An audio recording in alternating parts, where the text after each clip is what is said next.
જૂનાગઢ જિલ્લા કોર્ટને બોમ્બથી ઉડાવી દેવાની ધમકીથી ફફડાટ.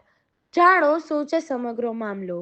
જૂનાગઢમાં આજરોજ 2 ફેબ્રુઆરી 2026ની બપોરે ભારે અફરાતફરીનો માહોલ સર્જાયો, જ્યારે જૂનાગઢ જિલ્લા કોર્ટને બોમ્બથી ઉડાવી દેવાની ધમકી મળી. જી હા, કોર્ટના રજિસ્ટરના સત્તાવાર ઈમેલ આઈડી પર એક અજ્ઞાત મેલ આવ્યો હતો, જેમાં દાવો કરવામાં આવ્યો હતો કે કોર્ટ પરિસરમાં કુલ 3 બોમ્બ પ્લાન્ટ કરવામાં આવ્યા છે. મેલમાં સ્પષ્ટ લખવામાં આવ્યું હતું કે બપોરે બરોબર 2:10 આ બોમ્બ બ્લાસ્ટ થશે. આ મેલ મળતાની સાથે જ કોર્ટ પરિસરમાં તંત્ર એક્શન મોડમાં આવી ગયું હતું. પોલીસનું મેગા સર્ચ ઓપરેશન ઘટનાની ગંભીરતાને જોતા જૂનાગઢ પોલીસની તમામ તપાસ એજન્સીઓ તાત્કાલિક ઘટના સ્થળે દોડી ગઈ હતી.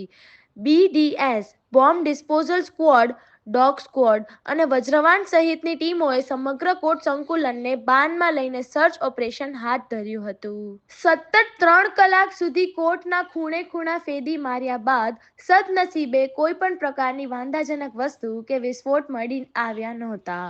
અંતે તંત્રએ રાહતનો શ્વાસ લીધો હતો કે આ માત્ર એક અફવા અથવા તો ખોટી ધમકી હતી.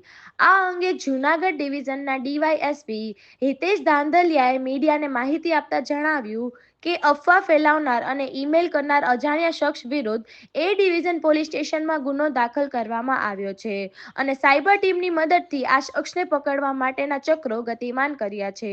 જૂનાગઢની પડેપડ અપડેટ્સ માટે જોતા રહો ઓનલી ન્યૂઝ JND.